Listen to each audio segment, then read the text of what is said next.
Ladies and gentlemen, welcome to Chatham House. Delighted you could join us here this evening for our annual John C Whitehead Lecture. I'm Robin Niblett, Director of Chatham House. As I think you know if you've attended previous lectures of the John Whitehead Lecture, this is a lecture that we do in honor of John Whitehead, who had a distinguished career, who's been a long-term supporter and friend of Chatham House. He's served, as many Americans do, in a variety of positions, both inside and outside of government, having served as chairman of Goldman Sachs, as former chairman of the Federal Bank of New York, and as Under Secretary of State, or Deputy Secretary of State, sorry, under President Ronald Reagan, and therefore had that fantastic combination of experiences inside and outside of government.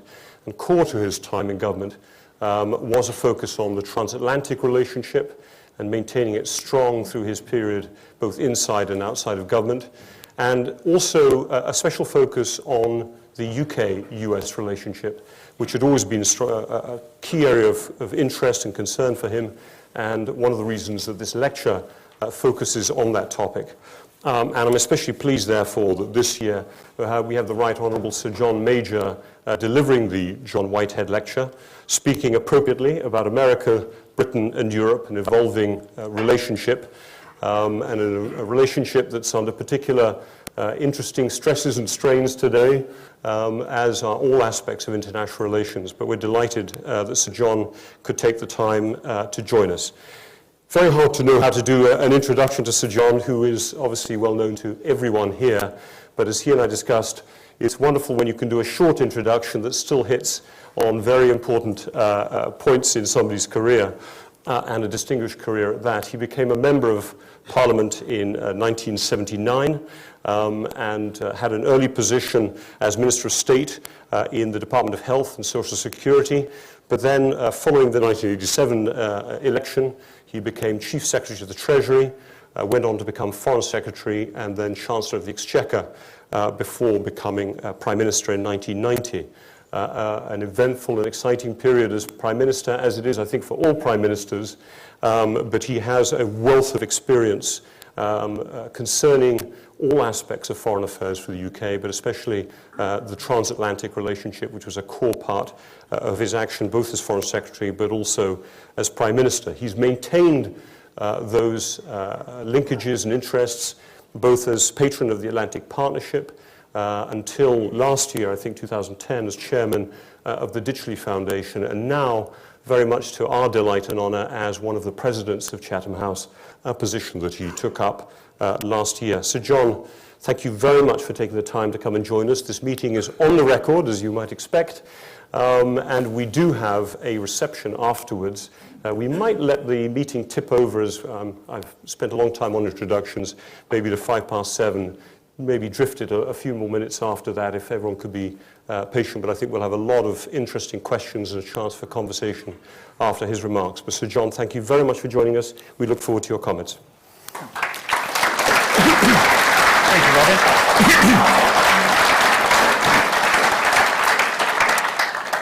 Well, Robin, thank you very much, and good evening, everyone. When Chatham House invited me to deliver this lecture, I was delighted to accept. And let me explain to you immediately why that's so. I was brought up with an affection for the United States. My grandfather was a master builder who lived and worked in Pittsburgh from the 1860s and helped build the Carnegie Steel Works. My father was a dual citizen who lived in Pittsburgh from his birth in 1879 right the way through his teenage years. And his philosophy was very simple. If America and Britain were at one, then the world was in good shape. 300 years earlier, in 1587, Virginia Dare became the first child of English parents to be born in the New World. And on the coast of North Carolina, links to her ancestral home were literally all around her. She grew up among place names familiar to every Briton.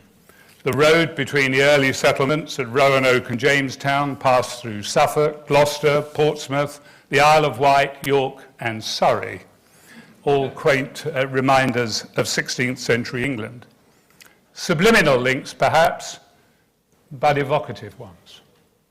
Now, our modern generation has grown up with the Atlantic Alliance. For all our lives, the alliance has been solid and it's been reassuring. So familiar is it that we take it for granted. We shouldn't. Like every relationship, it's flexible, and as it evolves, it changes. And it's doing so at the moment in ways that are liberating, but which reflect the ambitions of two sovereign nations. When David Cameron became Prime Minister, he set out a dictum of a solid but not slavish relationship between the United Kingdom and the United States. And this is now taking practical policy shape across a wide range of areas. Economically, the United Kingdom is pursuing austerity while the United States searches for stimulus. Commercially, and as a reminder that even the best of friends are rivals, coalition ministers have been boosting trade ties in every part of the world. Militarily, a defence treaty agreed with France has acquired more than symbolic meaning with the close Cameron-Sarkozy response to the uprising in Libya. And diplomatically, the British government has taken a harder line than the White House in criticising Israeli policy on building settlements deemed illegal by the international community.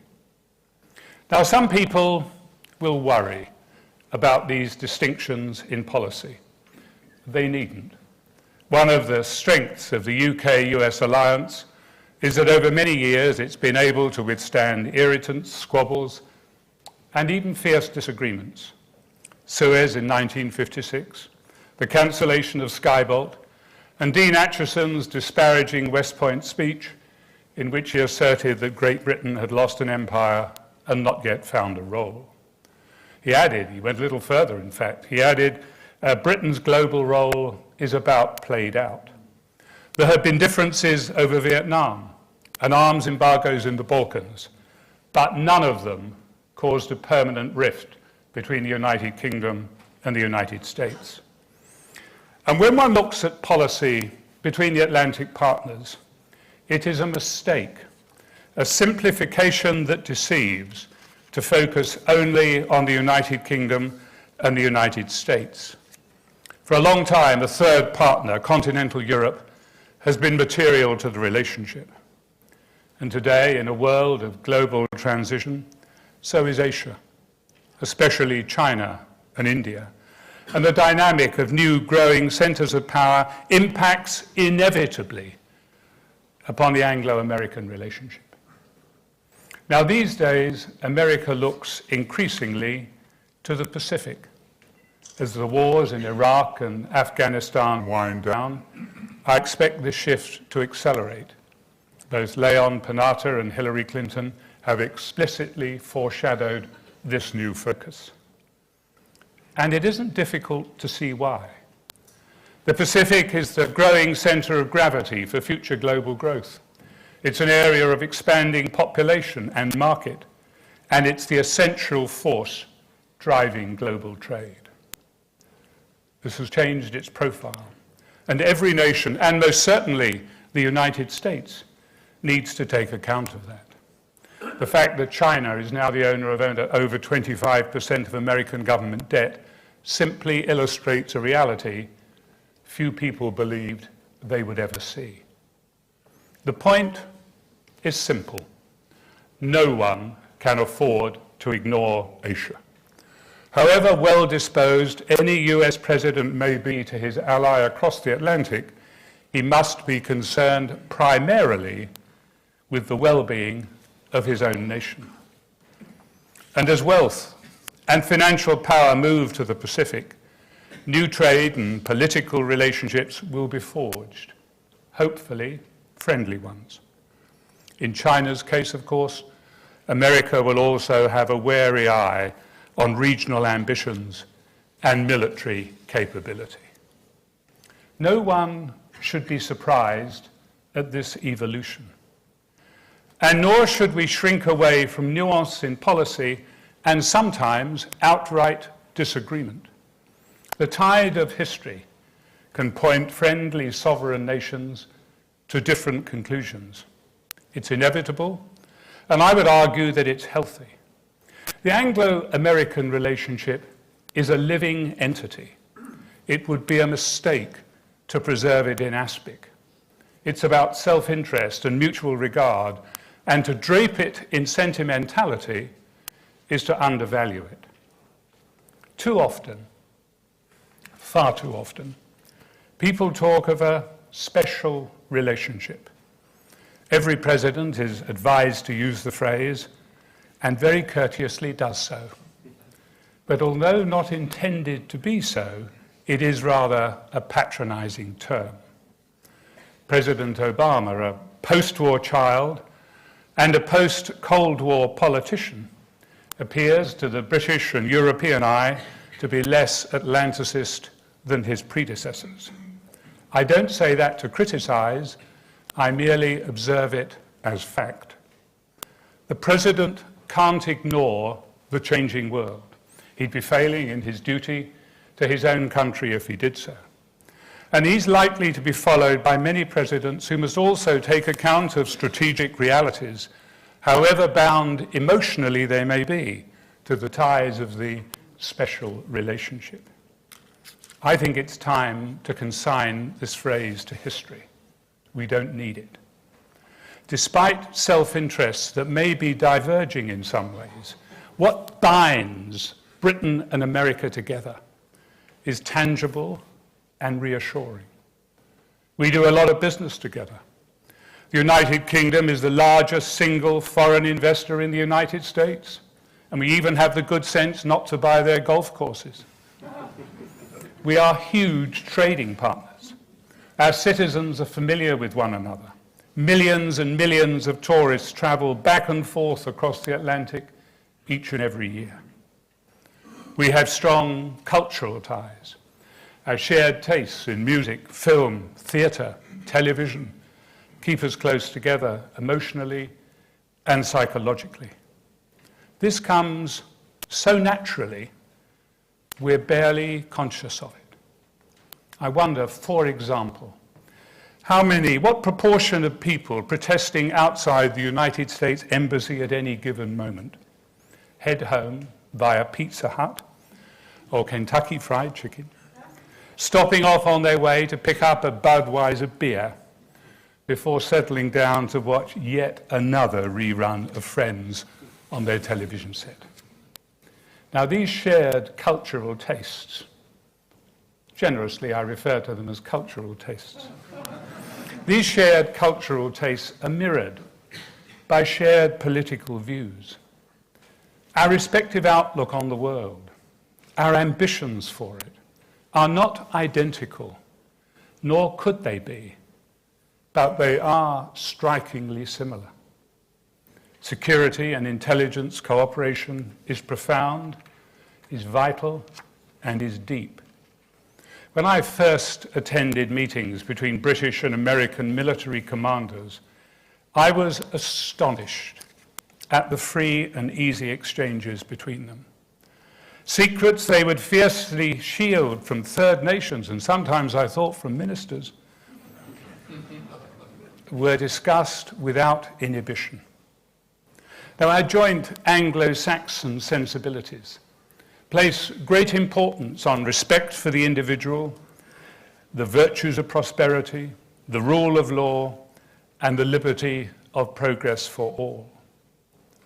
Instincts like these are made policy flesh. They are what one hopes and expects will guide our relations with the new communities coming forward in Tunis, in Tripoli, in Damascus, and in Cairo. So these links between America and the United Kingdom are not dissolvable links. They are solid. We can continue to rely on them. And yet, and it is the and yet that I wish to focus on. The divergent issues, the issues that could strain, even weaken the relationship if we are so foolish as to permit them to do so.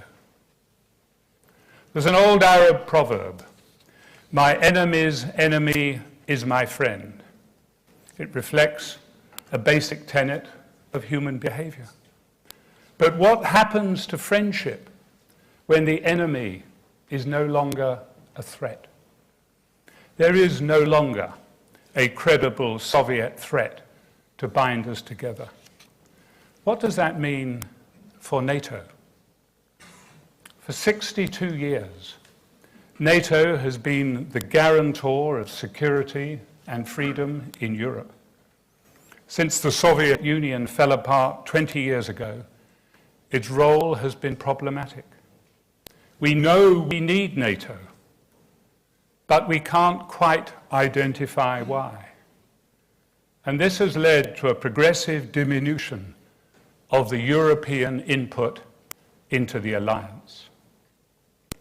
Understandably, the United States is alarmed at this, and frankly, the Europeans should be shamefaced about it. The future role of NATO at this moment may be opaque, but it remains the most visible and tangible military bond uniting Britain and Europe with the United States. Europeans would be very wise to focus on the comments of former US Defense Secretary Bob Gates, who warned Europe over relying too much on the United States. Mr. Gates is surely right. His discomfort with an alliance where member states all enjoy the benefits of the grouping, but only a few, led by America, deal with the hard military graft on the ground, is entirely reasonable. It is simply not acceptable for some countries to put limits on their operational commitment to NATO. Mr. Gates warns correctly, and I quote, "If current trends in the decline of European defense capabilities are not halted and reversed, future US political leaders may not consider the return on America's investment in NATO worth the cost. There is a real possibility for a dim, if not dismal, future for the transatlantic alliance."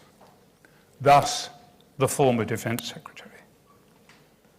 That could not, would not, have been said before the collapse of the Soviet Union 20 years ago. And it would not have been said publicly today by the cautious Mr. Gates if it were not being thought privately by policymakers in Washington. Since after the presidential election, I judge it is likely, for economic reasons, for economic necessity, that the United States will cut total defense expenditure. It is a warning that it would be very unwise indeed for Europe to ignore. One threat to NATO countries is growing: the danger of cyber attack. It is probable the more damage is being done to our interests through cyber threat of military, scientific and technical secrets than through any other form of sabotage. To combat that, the United Kingdom alone has already spent hundreds of millions of pounds in improving our cyber defences. But even so, this is an area that requires the closest possible cooperation between all the members of NATO. We know that NATO needs to change, but we need to agree how it needs to change. To let it wither through neglect would be reckless policy. Although a present threat to the European continent is highly unlikely, that could change. Europe needs to lock America into NATO, not allow policy drift to diminish her commitment to it. It is simply not credible for Europe to sit back, cut defense budgets, and blithely expect the United States to spend a wholly disproportionate cost of defending Europe. A new settlement on NATO is necessary. Its role, its funding, and fairer nation-state contributions is long overdue.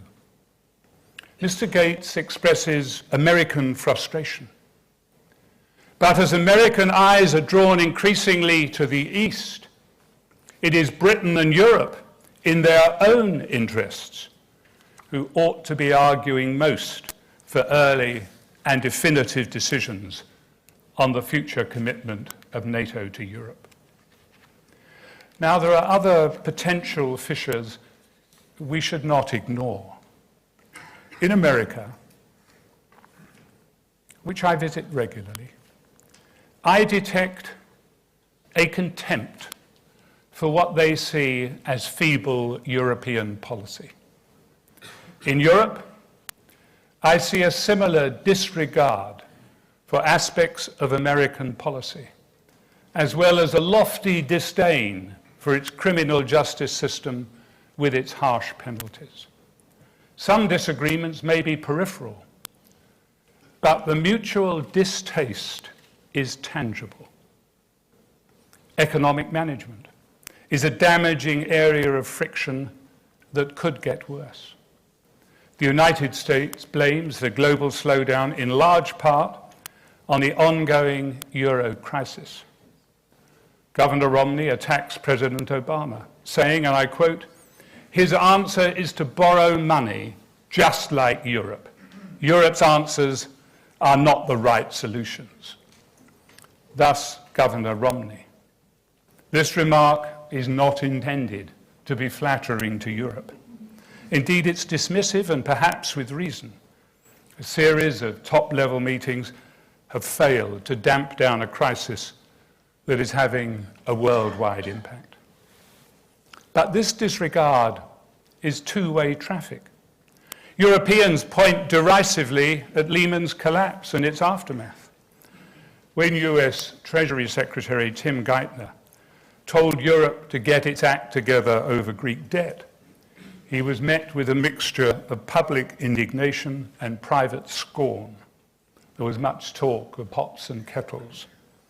Yet it is telling that no one reacted so dismissively to Chinese Premier Wen Jiabao when he made a similar assessment of the Eurozone. It raises a question. Does this mutual current disdain between the United States and continental Europe matter to the United Kingdom? I would argue, yes, it does. If it continues, bilateral Anglo-American relations may be weakened. Why so? It's a truth expressed too rarely that the United States expects the United Kingdom to use her Anglo-Saxon influence within the European Union. She wishes our shared views on free trade, on deregulation, on low taxation, and on fiscal responsibility to be presented within Europe. And if United States links with the European Union weaken, if her interests in the European Union wane, if she looks elsewhere, the British value to America weakens too, and so potentially does an elemental part of the Anglo-American alliance. Now, some will see this differently. There are some who will argue that if the United States is disillusioned with continental Europe, and the United Kingdom is frustrated within the European Union, both of which propositions are apparently true at the moment, then the solution is simple, they argue. The United States and the United Kingdom should just move closer together. Some Atlanticists and extreme Eurosceptics go further. They argue that enhanced collaboration with the United States is an alternative to the UK-European Union nexus. This is sheer fantasy. The United States does not want the United Kingdom as a proxy 51st state. It is the sensible, pragmatic, Anglo-Saxon voice in Europe that America welcomes so much. Remove that, and the value of Britain to America does not disappear. Of course it does not, but it does diminish. Let me say another word about the alliance itself. What virtues do the United Kingdom and the United States separately bring to the Anglo-American relationship? It is, in terms of crude economic and political power, an alliance of unequals. America's contribution is evident and vast. What does Britain bring to the table? I would say a lot, although there is one area to which I will turn in a few moments, where I believe we could do far better than we have done in recent years. First and foremost, of course, in addition to Britain's trade and investment role, she is the principal military ally of the United States. With her immense military capability, of course, the United States could manage without the United Kingdom, but she prefers not to. Militarily, we are her first, and I believe her most reliable partner. The United Kingdom has historic knowledge and niche abilities that complement American influence. As John Updike colourfully put it, America is a land whose centre is nowhere, England one whose centre is everywhere. On 9/11, I was staying at the British Embassy in Washington. That night, most of the British intelligence hierarchy were flown in from the United Kingdom to brief and consult with their American counterparts. And the United Kingdom has a wide diplomatic reach. American diplomacy is more persuasive, more compelling, if it has British diplomacy acting alongside it. Any superpower acting alone can seem isolated, can be characterized as the bully on the block. With a strong ally, with an international reach, arguing from conviction for the same policy, that risk is diminished, and America's diplomatic reach is enhanced. There is one further role to which I promised I would turn, that I think the United Kingdom can offer in a way perhaps no other nation can. The role of the candid friend. A candid friend is more valuable than an unquestioning echo. We shall never know for sure, but perhaps if the United Kingdom had been more candid in expressing doubts about the Second Iraq War, events may have unfolded differently. At the outset, the general assumption was that Saddam did have weapons of mass destruction. I am sure that that was the intelligence served up to the then Prime Minister. But the real questions were what sort of weapons of mass destruction? Were they deliverable? How imminent a threat was Iraq? And did any threat require action against such a tight deadline? And several facts are relevant.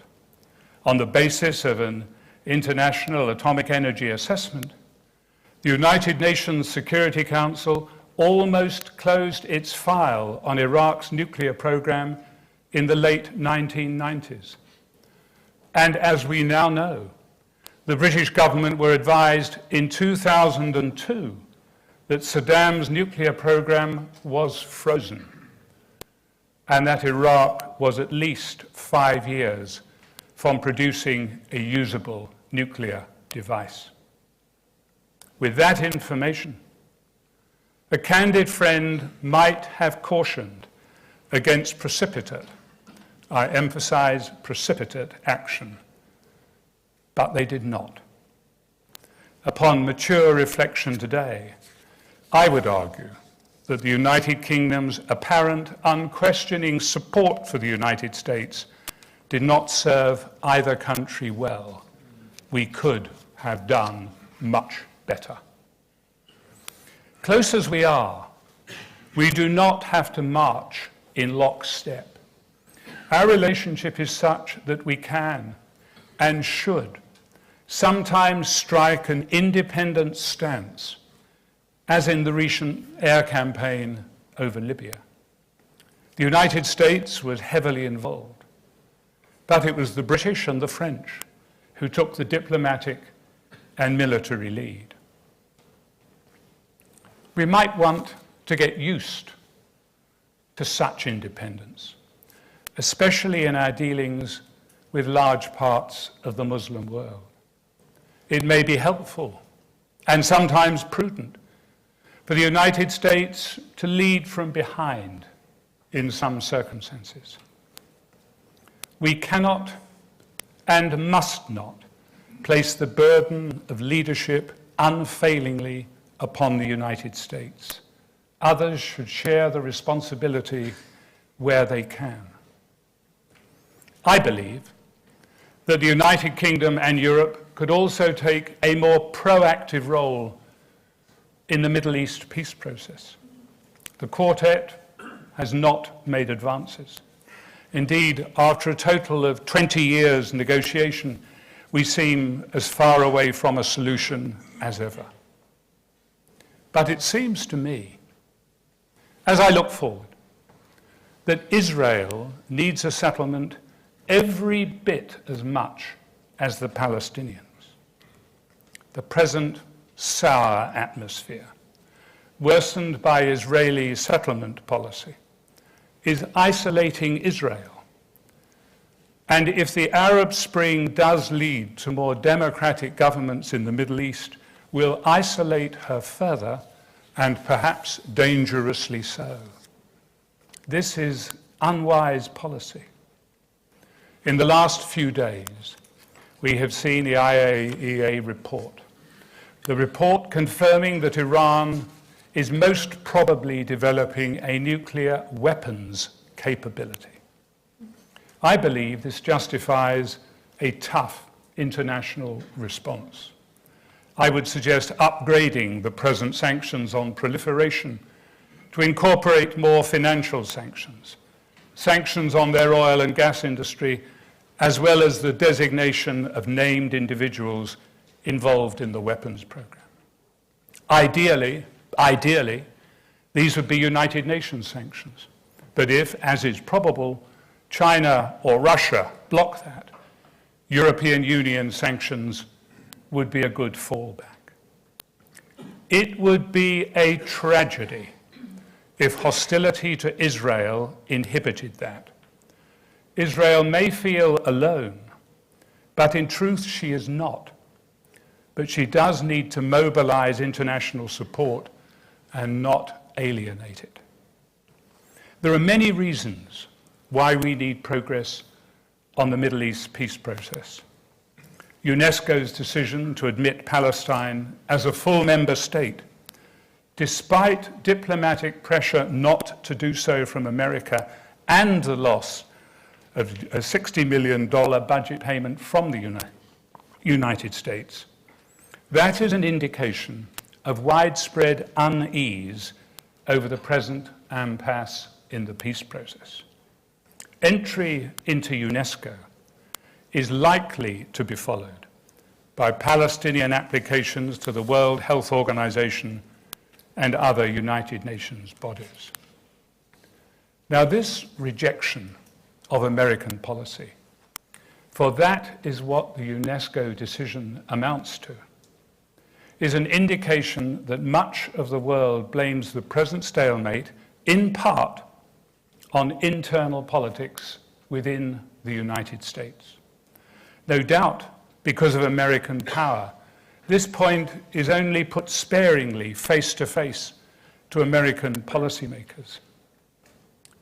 But it is put scathingly to third parties.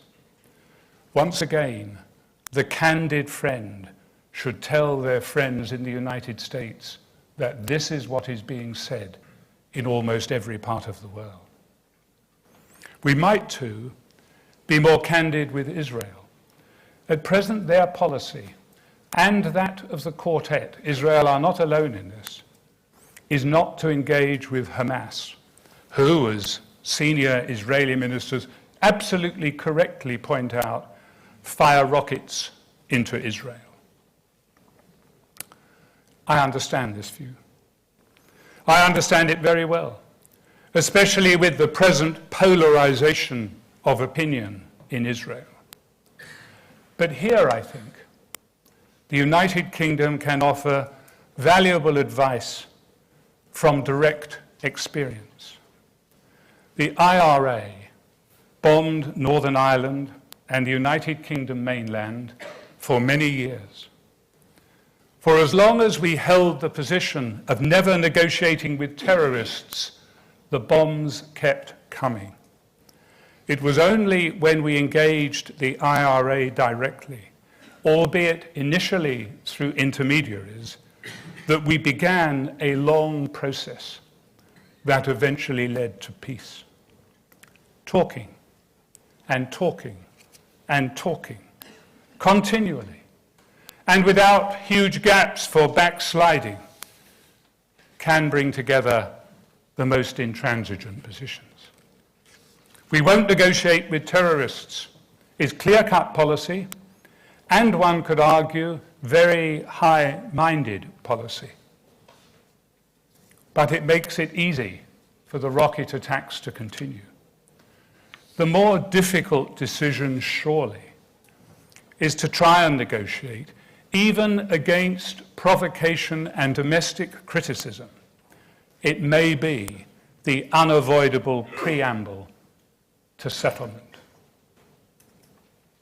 After Iraq, Afghanistan, and Libya, I doubt there is much appetite, except as a last resort, for more early military involvement. We may be moving into an era where diplomacy and soft power will take a higher profile. If so, I welcome that. It plays to British strengths. And since the United Kingdom and the United States objectives are so often the same or similar, it should help both of our countries. I would like to see the United Kingdom extend our diplomatic reach and our ambitions for diplomacy. As our hard power softens, our soft power needs to increase. I claim, immodestly for the British, that embedded in our national character is a gift for diplomacy. We should use it, encourage it, enhance it, both for trade and for political purposes. We live in a tough world. We should use all our assets to advance our interests. I don't view soft power as a soft option, nor as some ill-defined third way that exists only to soothe the conscience of liberal elites. Diplomacy requires patience, determination, and is characterized at its best by intelligence, pragmatism, empathy, and the transparent rule of law. It should be backed by carrot and stick, by willingness to use economic and political pressure in pursuit of just objectives. Soft power, yes. Soft attitudes, no.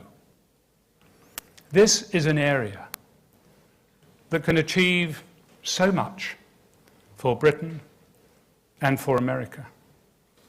Where it fails, It doesn't exclude military action in appropriate circumstances.